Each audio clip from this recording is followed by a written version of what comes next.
You got obsessed about the Iron Man screen test in the same way?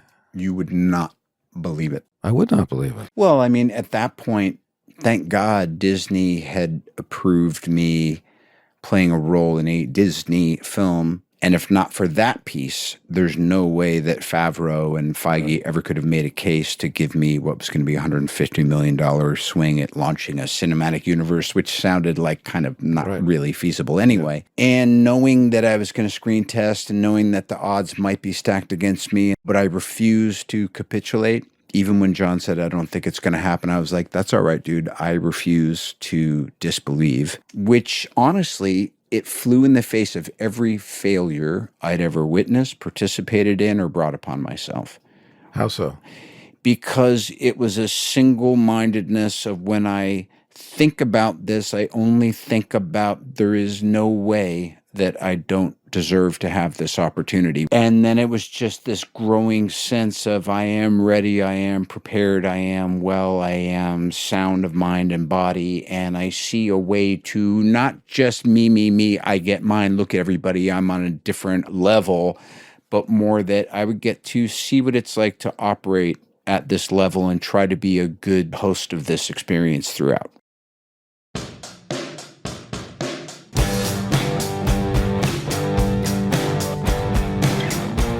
I'm David Duchovny, and this is Fail Better, the show where failure, not success, shapes who we are. Robert Downey Jr. is one of Hollywood's most beloved and versatile actors whose influence extends far beyond his movie roles. He made his on-screen debut at the age of 5 in the film Pound, written and directed by his father. He's since appeared in over 70 films, from his unforgettable portrayal of Tony Stark in the Marvel Cinematic Universe to his powerful performances in films like Chaplin, that I was in, and Oppenheimer. Robert has grown to be one of the highest-grossing actors of all time. But his story is about more than just fame. It's about resilience, reinvention, and finding redemption. We talk about recovery and why it's important for him to help others within the industry. We also spent some time exploring the documentary he made about his dad called Senior and the impact that's had on his healing journey. Robert and I have known each other for over 30 years when I did Chaplin. And we're neighbors, and I had a great time catching up with him. We started this conversation by drinking his seriously delicious Java, Happy Coffee.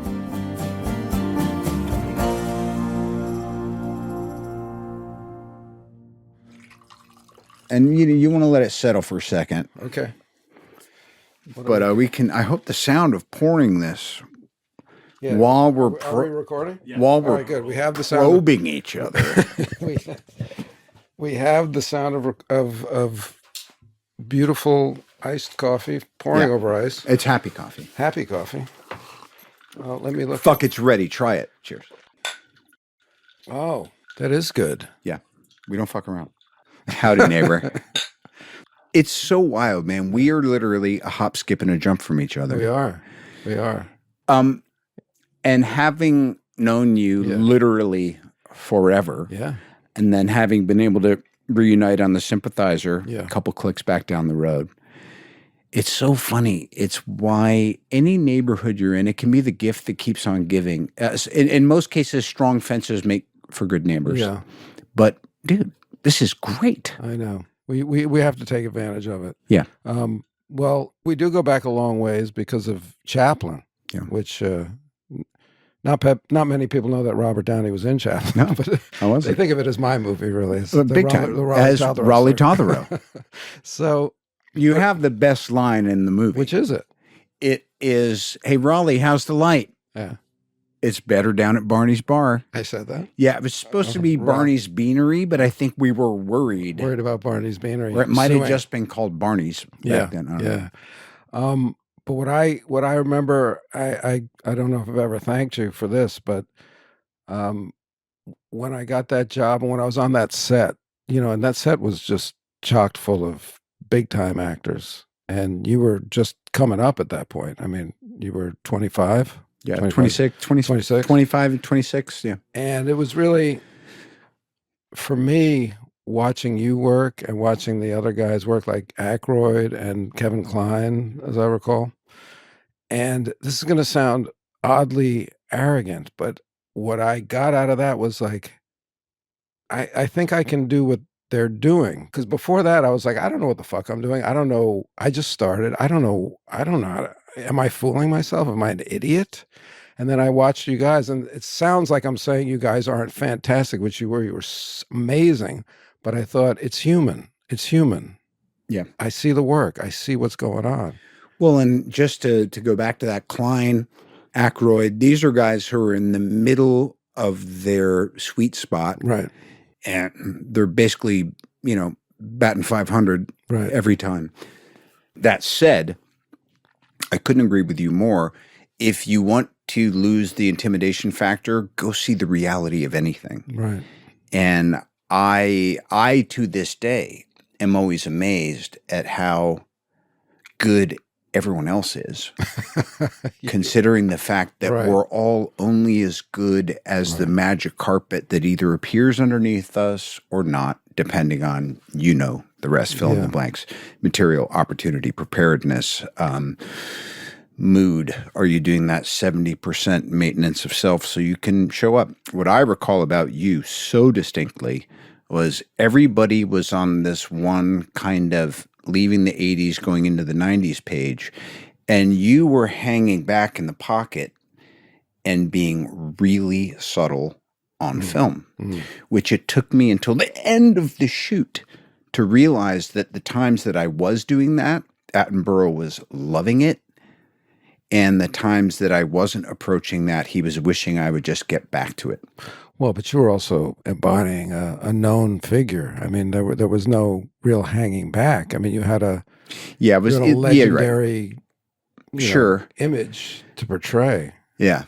And funnily enough, I think when you're in your mid-20s, in some ways you'll never get better than those early experiences when you don't know better than just say, well, this is my approach and I'm going all in. Yeah. And at the same token, it's just amazing to be sitting here with you. That was 1990? 33 years ago plus. When I was reading up on you, it's weird to read up on someone because what happens invariably is we're storytellers. We look for the story. We look for a pattern. We look to try and put it in a template. And, I look at you and I'm thinking, okay, this is a father-son story because I'm watching Senior again. And I just have to say, that is a beautiful movie. That is a work of art. And I don't know if you haven't seen it, it's on Netflix. It's a movie that Robert did about and with his dad. And in fact, I mean, before I get into it, what you call the bullshit concept of the movie is you're going to make a film and your dad's going to make a film, which I love. I mean, it's the perfect Oedipal film. It's like, who's going to win, the son or the dad? But does your dad's version exist? It does. Can I see it someday? 1,000,000%. As a matter of fact, my friend Kevin Ford, who was the one that Dad co-opted into Team Senior, and Chris Smith, who was the de facto director. Right. Just to set it up a little bit, the conceit was it's this documentary that really happened as an avoidance pattern between me dealing with my dad being terminal. And then what happened along the way is I knew the only way to capture him was to get inside his avant-garde mind and tell him it's just the project and what's the project and all that stuff. So I never wanted to feel like I was duping my dad into doing what I thought he should do. And honestly, it was Susan. It was Mrs. Downey who kept locking in with Chris Smith and going, are we getting a story here? Does this have a beginning, middle, and an end? And we always knew probably, and I even said it to him at one point. I was like, Dad, you don't really have a third act until you kick it. So what's the trajectory here? And at that point, he was very aware of the clock. Yeah. And it wound up being this beautiful and extremely cathartic thing, which kicked off this little bit of a revolution I've had in the last 5 years. You draw a line directly to that. I have to, because it's the first time I step out of the shadow of being part of my dad's family and that story, and into telling my dad's story and our story and the family story. So it's kind of like, it's not being afraid to grab the steering wheel of the narrative and try to steer it in an honest direction. Well, what I found, there's so many things that if you don't mind, that I'd love to talk about this movie, because when I was thinking of, what is the story that I would want Robert to tell, or enjoin Robert to tell today, and it is that exactly. It is, what is shocking is that you say at one point in the film, I was known as Bob Downey's son for a long time. And that there is this kind of sense of entering into his arena as a director as well. And for me, the most moving part of the whole thing is when it is said at some point, I don't know if it's you, I think it's you. You say, you're talking about acting and starting acting, because you were how old when you acted in your dad's films? 5? 5, 6, 7, yeah. You said you didn't think of it as acting, you thought of it as spending time with your dad, which is both heartbreaking and amazing when you think. I wonder too, if it's still on that level, because you take a great joy in acting. That's one of the things that I love about your work, aside from your technical expertise, is you enjoy your own spirit. You enjoy your own energy. And we all take part of that as well. We all enjoy it with you. I'm not talking about narcissistically. I'm not talking about exhibitionistically. I'm talking about, enthusiasm is a word. It's a Greek derived word that means to have God in you. And I feel like you have that enthusiasm. It's a lowercase g God is what I'm talking about. I'll take it. So this is what I'm saying. And when you complicate that with a boy just wanting to spend time with his father, then I'm like, oh, this is a story. It is. It is my story, and you're dead on, because it's that Russian doll's trippy thing of which doll is trauma, what doll's outside of that one, what's the overall, what's the one that you got to take off right away just so you can actually even do the job. And I think in enthusiasm, when it's not entirely exhibitionism, right? But, and because there was times when we were doing scenes just, year before last, we were like, oh my God, we're out there doing that. This feels great. Yes, but I got that from you. Like, you put me back in touch with, not that I've lost it completely, but working with you, there is that sense. And I learned that again with you, because I would like to bring that to other people when I work with them, the sense of, well, it is really just play, really. So it's the sense of play. And your father said, from the moment you were on film, you were possessed. That was the word he used. But it's really this sense of play that I think is the enthusiasm. And I also think it's hard to have a discussion about failure when you're talking about play, because there is no failure or success in play. No, but there's the redefining what failure is and what it can lead to. And look, the whole story of my upbringing and my family is the failure of the family to capitulate to its own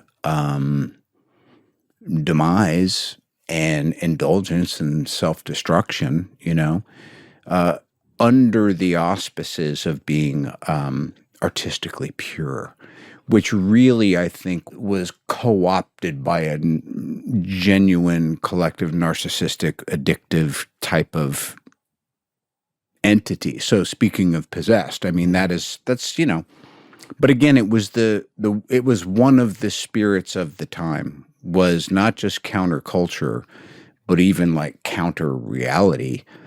And even in, some recovery groups, when they're talking about, you have to find a power greater than yourself. And, some of you may be agnostic because in the past you had organized religion. I was like, my religion was, we were essentially a drug cult. Although I still had a work ethic, and I was doing the Kiwani Solo Festival and singing madrigals. And there was things about our bananas life that were as normal as you could imagine. Being an East Coast guy, there was something like Christmas. We had communities that were friends. I went to school, often as not. And there were all of the trappings of just being a kid kind of growing up in the 60s, 70s. See, I grew up at the same time, same place as you. My father's a writer, but he had a 9-to-5 job, so he wasn't quite as revolutionary as your dad. And that's one of the things. My parents were much more afraid of falling through any kind of economic cracks. So, for me, it was like, get an education, get a job, make enough money to survive. The gutter was always a possibility because my mother grew up in a small town in Scotland. What did you get for Christmas, Mom, as a kid? An orange, that kind of a thing. So like she had tumors in her feet because they couldn't afford shoes that were big enough. So she had to wear, it was a lot of stuff, like a lot of Dickensian stuff. I was terrified of the kind of freedom that I see you exhibiting at a young age, or even as a young actor, just so fearlessly free and vulnerable. And so I was like, how did he get that? But I realize now, you were raised in it, and you didn't get the other part. You didn't get the backstop or the structure part. Yeah, but you seek what's missing pretty quickly. And this is not untypical. There's the crazy eccentric family, and then there's one of the kids. Honestly, growing up, it was my sister. She was like, they're bananas. Oh. I'm going to private school. Yeah. Send me to boarding school. I want to go to Woodstock, Vermont, and I'm going to just get a real education. Which she did. And I wasn't smart enough to have the scholastic chops that my sister did.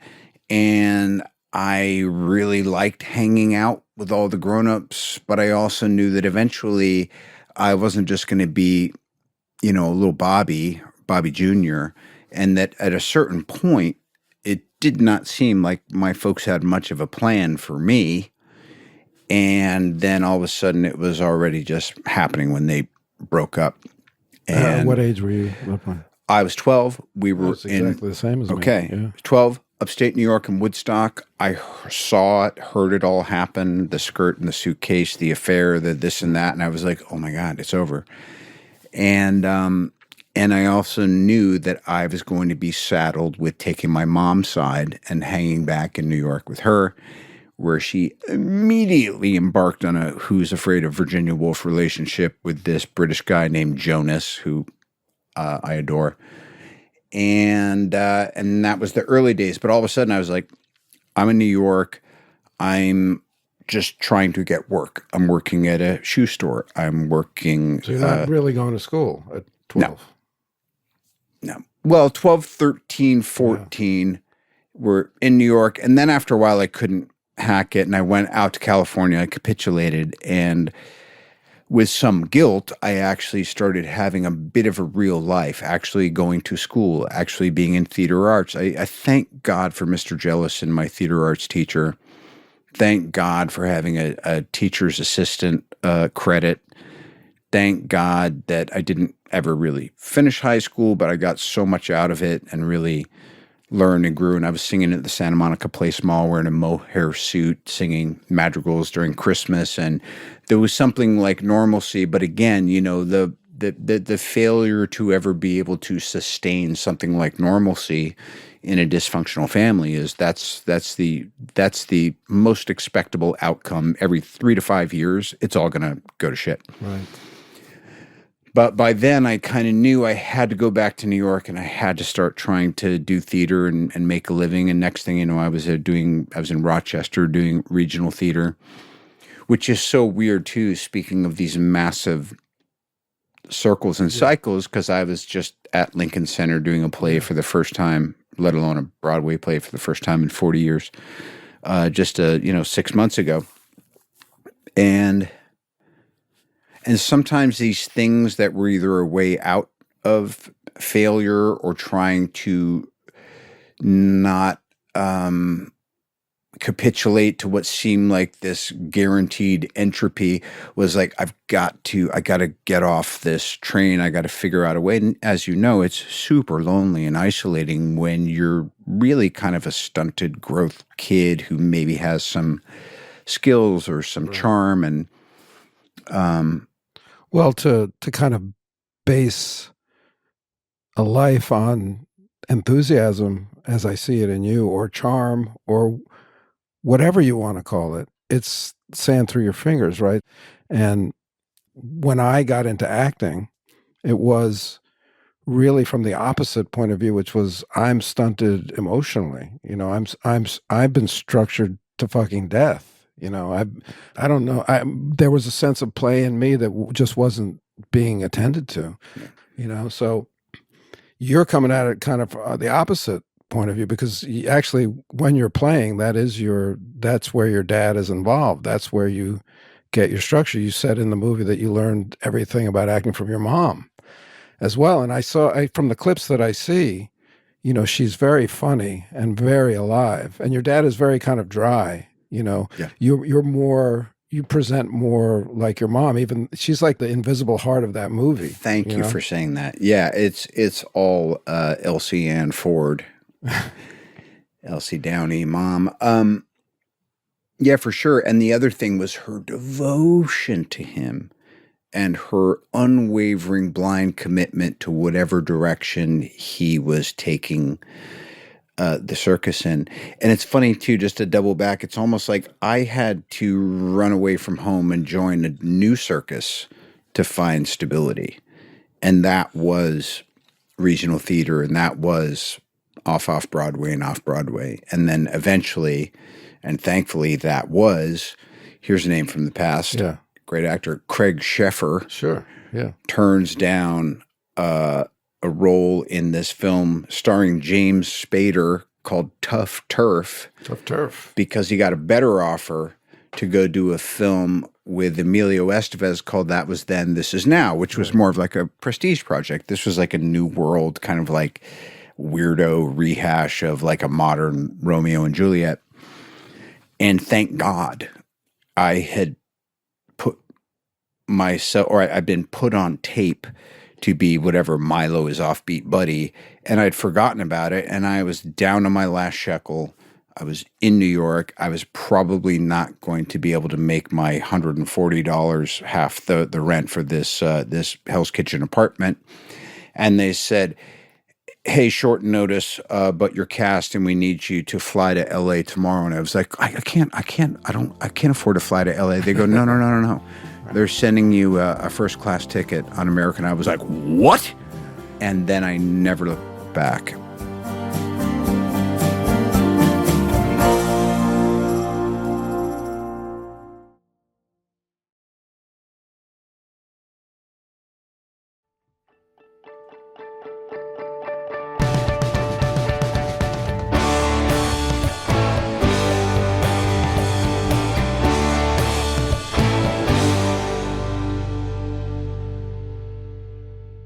This is what you said. You say, we're here, we do some stuff, and then we die. Mm. And again, this is true. And this is it's simple, but it's deep. How do we get in touch with that every day, though? Because there's a lot of noise on a daily basis coming to us, and we have to somehow touch the truth to live right. Well, I'm looking over your shoulder at Bobby and Jack there, the Kennedy brothers, you know? Yeah. They came, they did some stuff, and boy, did they leave with an exclamation point, and that's the 60s. And then in the 70s, I was trying to figure out, do I even know how to become a teenager, let alone shape a life? And then in the 80s, as we both know, there was this really weird kind of Reagan-era thing where the ultimate and kind of sustainable for a while front kind of went up. Yeah. Which is this influx of culture led by what do the kids think? The 80s was the time of the movies about youth being forefront on even the studios were like, well, we better do this. It's what's happening. And so what a blessing that was.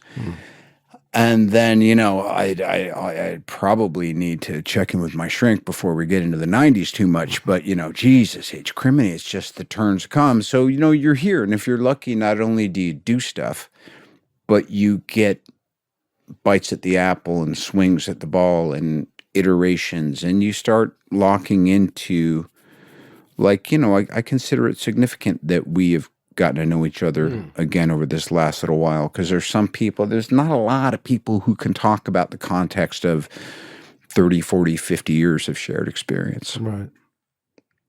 When you look back at that time, obviously the philosophy of AA or of whatever that is important. It's important to me as well. I mean, because well, first of all, anonymity seems an impossibility anymore. Yeah, but you can act as if anonymous. Yeah, you can act as if, and what's really important is the anonymity of others. Right. It's okay for me to say what I am. It's not okay for Right. me to say anything about anyone else. Okay. And generally speaking, the truth be told is, it's hilarious. Yeah. I'm one of like 3 people who's the first call for any Hollywood crisis having to do with drugs and alcohol or, horrific misbehavior, which is both an honor and it's kind of funny, because I did not think I would ever be part of any crisis team on the right side of history. You take the call? One must. Yeah. If for no other reason that it's always interesting to have the but for the grace of God, and also the the here we do stuff and we die. Sometimes we're here, we die, and then we do stuff, and those deaths are critical. And as long as they're not entirely physical, they can wind up being what makes us. For me, what is rigorous in the AA stuff and what I got out of it, what I continue to get out of it, is the honesty, is the responsibility and the honesty. And because I was never honest before that. I was always kind of withholding something or afraid to be fully myself, as the idea being if I was fully myself, then I wouldn't be lovable or acceptable or something. And I also found, interestingly, before I was exposed to that, I was very kind of heady or psychological, and I thought, okay, I'm gonna figure this out. I'm gonna figure me out. I'm gonna tell my story. I'm gonna figure out my edible story, whatever it was, make my movie, and then I'll be okay. And then I began to think that understanding is kind of the booby prize, and that right action actually was going to lead to right thinking. And to me, that was so topsy-turvy. It's nuts, isn't it? Nobody ever said that to me. Nobody ever said that to me. Everybody tried to, you go to ethics, you go to Bible class, you learn what it is to be a good person, but you don't learn how to be a good person. No. And, nobody wants to do the next right thing every time. Yeah. And again, we come from hopefully the last vestige of a written, whatchamacallit, it's a get out of jail free card for having a shit moral psychology. I mean, actually it's back in a big way, but it's more out there in the writ large way. I'm talking about from our generation, not to speak for our generation. No. But, it was the live fast, die young, leave a good looking corpse came out of that mid-century kind of Jimmy Dean thing. We were seeing it happen, so we kind of made light of it and act like, hey, maybe that's the way, because it seemed like the way a lot of us were comporting ourselves, that was definitely on the table. And now it really does seem like, stick around, like slow down, do the next right thing. there's a natural stoicism that descends upon every ounce of wisdom I have ever accumulated, whether I've been able to keep it all or not. Right. But I've kept my nose clean, and I know how to suit up and show up. And I do love just being able to be on what seems like a leveled playing field because I'm not kicking myself in the nuts, Yeah. And I like it. And I like-minded people, and I am crazy for community. The community. You feel like that is your that is your family? Is that? It's this. It's my recovery world. It's definitely my family, created family. But it's also this odd thing of just like, you wind up kind of like taking on a responsibility to put the best version of yourself.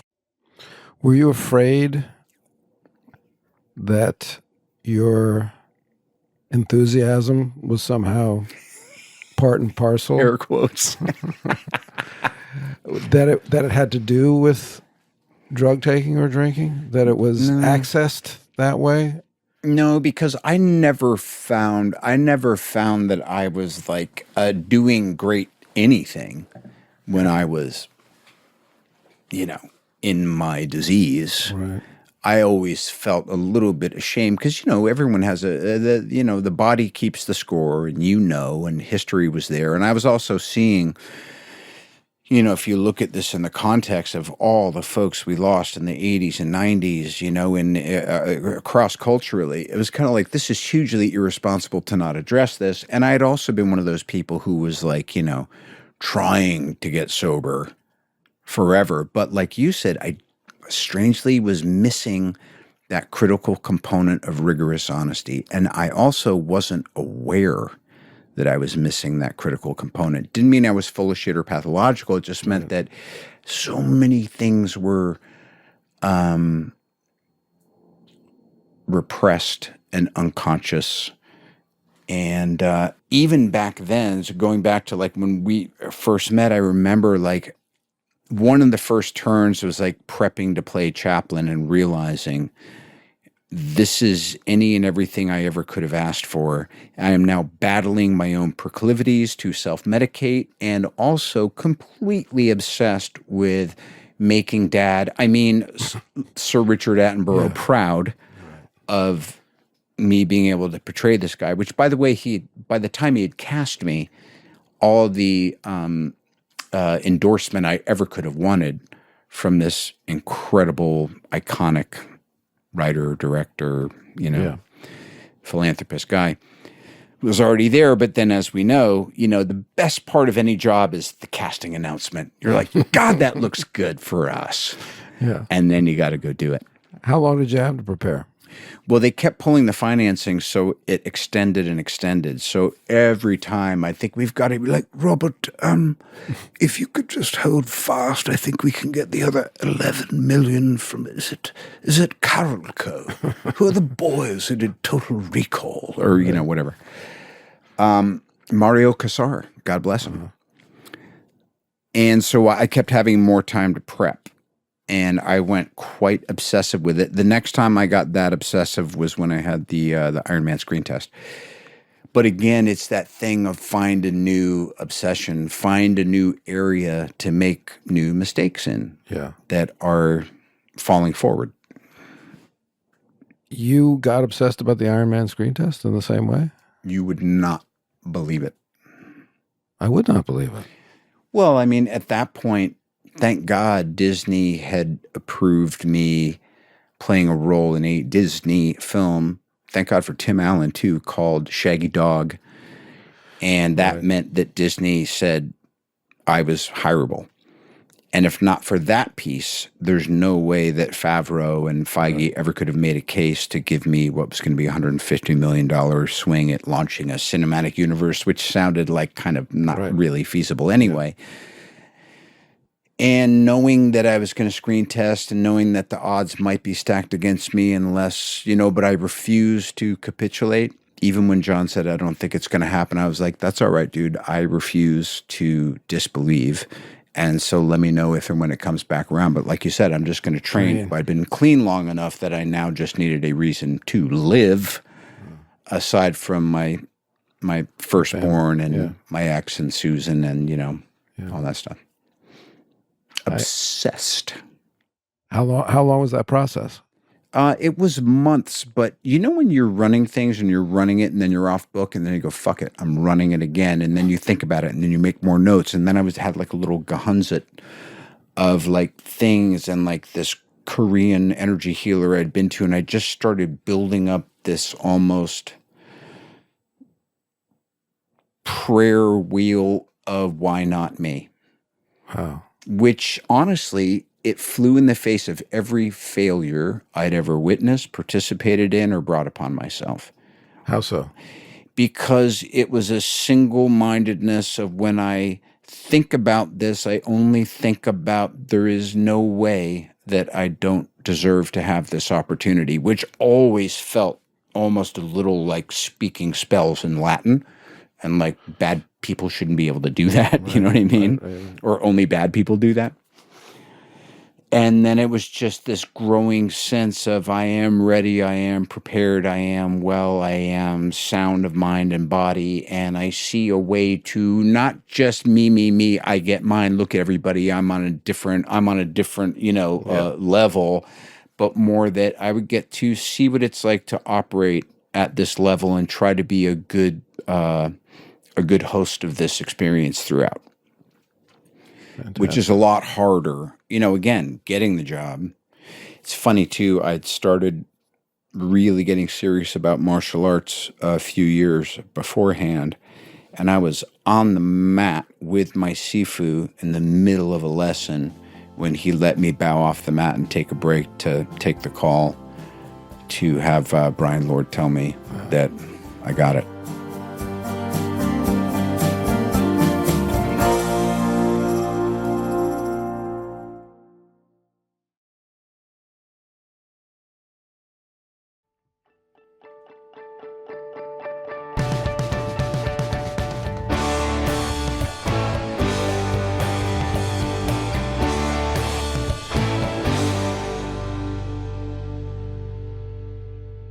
When you spoke, or when you said in Senior, that when you're acting, you're with your father, it made me realize that I get that through writing. My father was a writer. I do, of course. And I realized that I'm speaking to my ancestors, or that I'm joining the conversation. And it made me think of you, joining the conversation when you're too young to know exactly what the fuck you're really joining. And then to go back to him at whatever age you were a few years ago. Yeah. And to 55. start that conversation again, and to start it as a friendly competition in a way, of like two guys are going to make different movies. There's so much in that film that is so personal. It's so personal that it kind of goes by. Because people are not accustomed to seeing that kind of unvarnished approach under the guise of art, because you're still charming, and there's not a lot of just like you breaking down. It's not like that, but there is so much just in the setup. That's what got me. Right.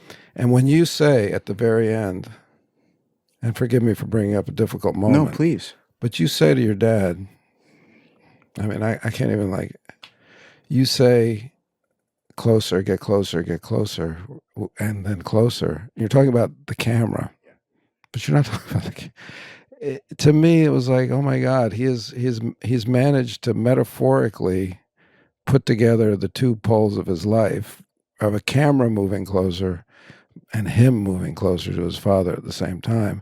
Wonder if he's aware of it in the moment, or if you were ever aware of looking, but I certainly was aware. In the moment, I was just daunted by the fact that that's where I was at in my trajectory with him. And it's so easy for us, right?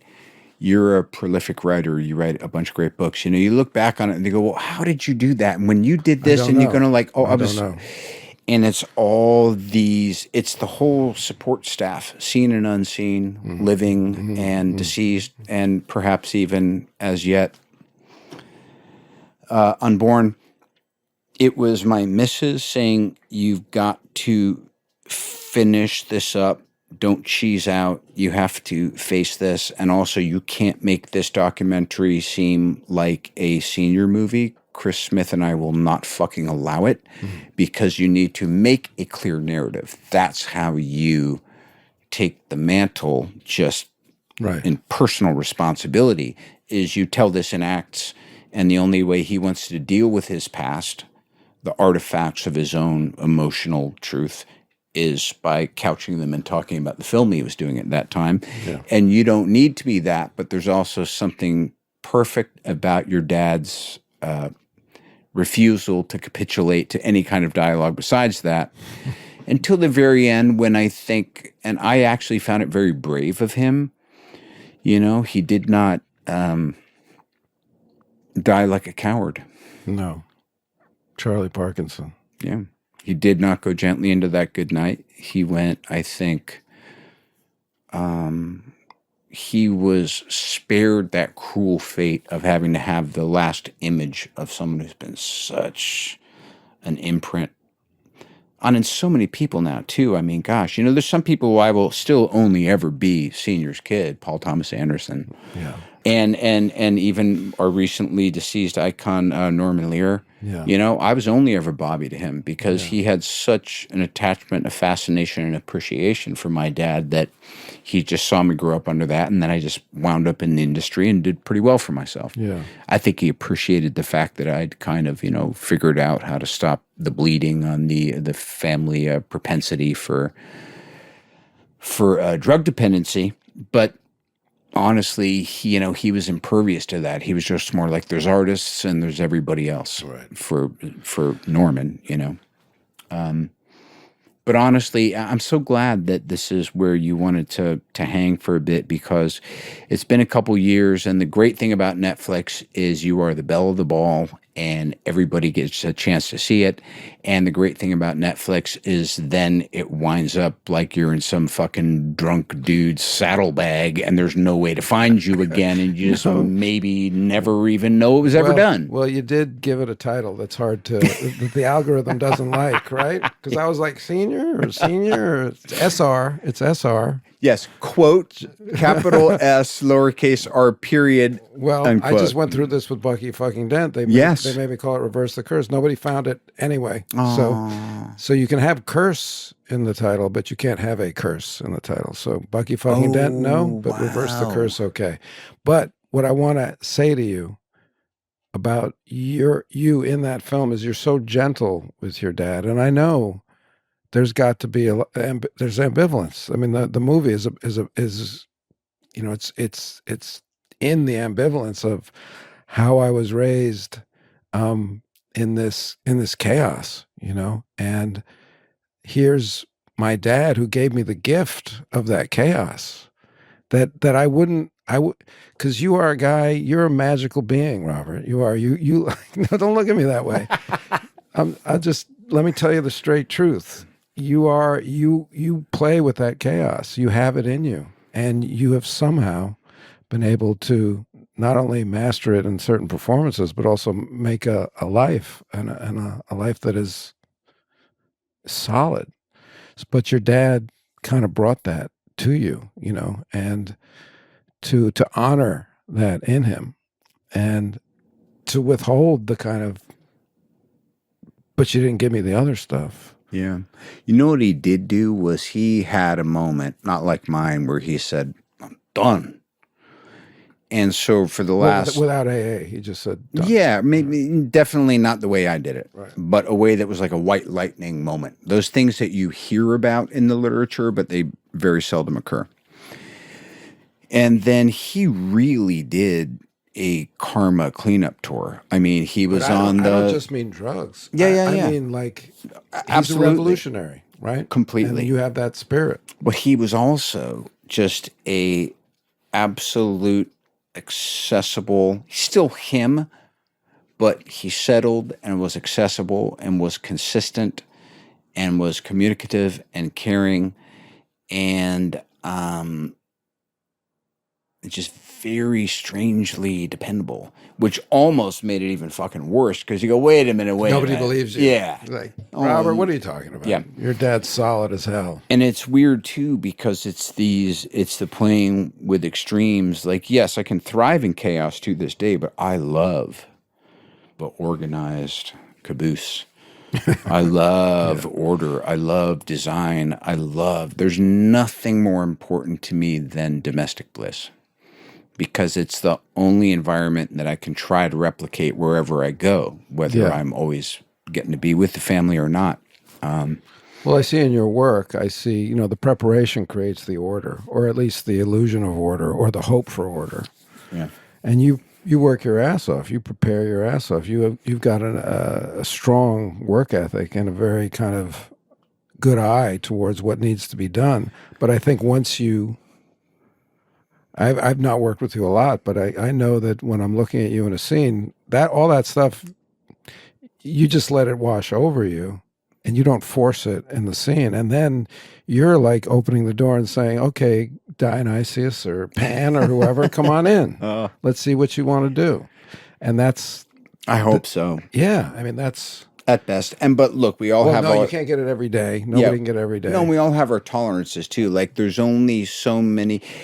Seeing that everybody only has the tolerance to manage so many things once. Mm-hmm. And for me, when the physical demands are too much, I will opt out of the whole thing of needing to be off book, and I will use whatever tricks I need to use to not be tripping on that. Right. When I know that the circumstance demands additional activity on top of being more off book than hopefully anyone around me because I have to carry a certain section of it, so you got to lead by example, this and that. So I'm also, and I've seen you operate this way too. You just got to be flexible, and you need different modes, and you need to, different car, different manual, different toolkit. Yeah. Can you read this for me? Yes. There's a line missing. Yeah. 3 miles west of Skag Mountain, in the Valley of Pain, there I didn't know where that was. an evil devil monster. His name is Bingo Gas Station Motel Cheeseburger with a side of aircraft noise in You'll Be Gary, Indiana. And he loves to hurt people. The last time I saw Bingo Gas Station Motel Cheeseburger with a side of aircraft noise in You'll Be Gary, Indiana, he told me what he wants to do. He wants to come down here and kill each and every one of you. But I said to him, Bingo, wait a minute. And the reason I said that is because I believe in you people. I believe you can do the job. Believe you can help each other. Believe you can make the world a better place to live in. That's it. I find that passage to be inspired. I agree. It's the end of your movie. Yeah. It's the last clip, and I was like, "Fuck me, that's a creed," and that's something your dad wrote, and it really moved me. I didn't know. I haven't seen the film, and dude, check out Greaser's Palace. If you see one senior film, to me, it's the one that's the most senior, the most about our family, is, believe it or not, and it's. You play a kid who is killed by his neck slit by God, and then is resurrected. And his mother finds him. And is couldn't be much more autobiographical than that. Yeah, I know. And this was 1972. Speaking of which, almost 50 years later, almost to the month, I'm back in Santa Fe, where we were living when he shot Greaser's Palace. And there's a place called the Dragonfly Club, where I remember a drug deal went bad between some of the Greaser's Palace crew members and Dennis Hopper's fucking Hollywood motorcycle gang. And it had to be squashed. And I was like, this is weird. And I was there 50 years later, staying about 40 steps away from this place, doing Oppenheimer. Yeah. And I was like, I can't believe I'm back here. I can't believe that 50 years ago I was here as a kid listening to these Sesame Street soundtracks on vinyl and participating in this weird kind of spiritual oddball comedy my dad was directing.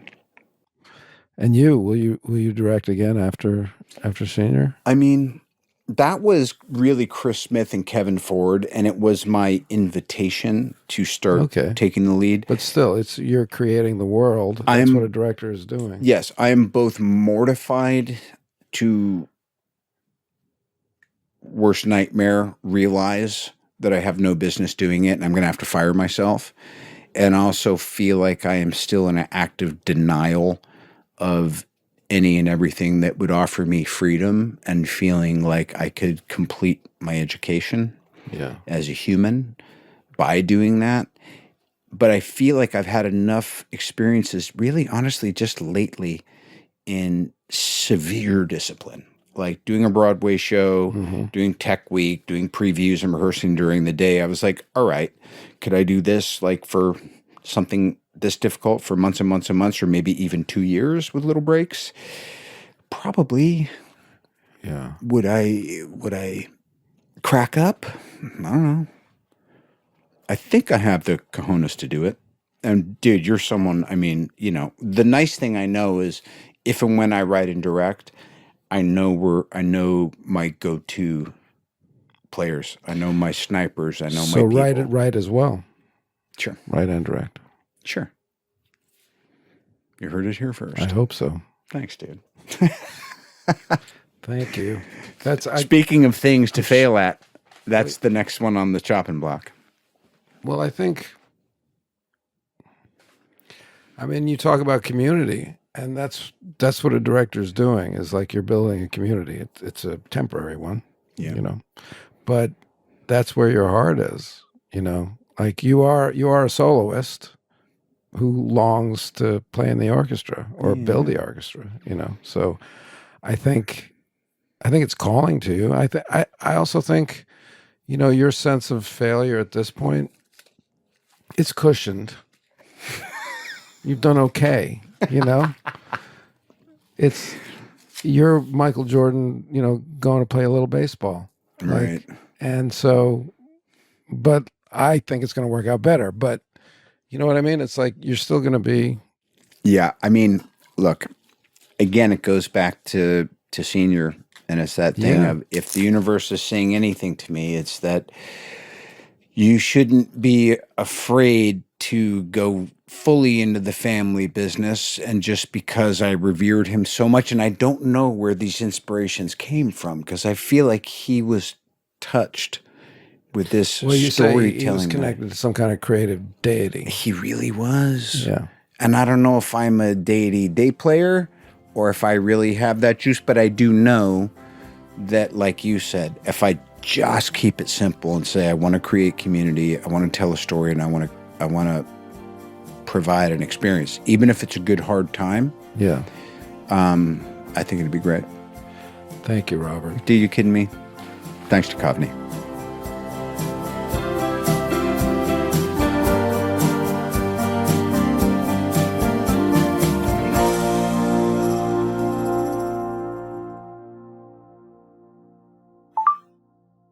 Some thoughts about Robert Downey Jr. I think what's so admirable about his journey is how he's really threaded the needle between humility and humiliation. You know, he could have felt humiliated. He could have felt defeated by certain failures in his life. But he took it as a lesson in humility, not humiliation. And I think that's a lot of what I've been seeking out in this podcast, Fail Better. It's not about not failing. Failing better is not failing. It's not being humiliated. And yet it's not being delusional, like I didn't fail. It's like I did fail, but I'm still worthwhile.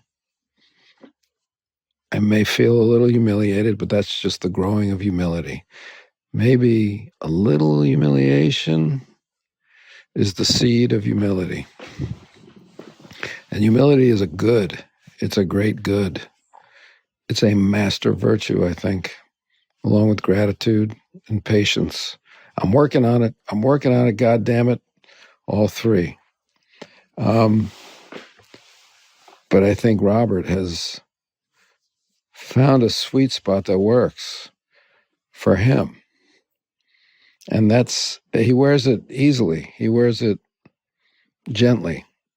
So I think it's easy to forget how hard won it must have been. And I salute him for that.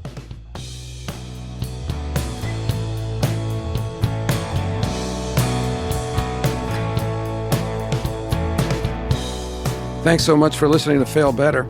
If you haven't subscribed to Lemonada Premium yet, now's the perfect time because guess what? You can listen completely ad-free. Plus, you'll unlock exclusive bonus content like the full version of my post-interview thoughts that you won't hear anywhere else. That's more of my recaps on interviews with guests like Chris Carter and Emily Deschanel.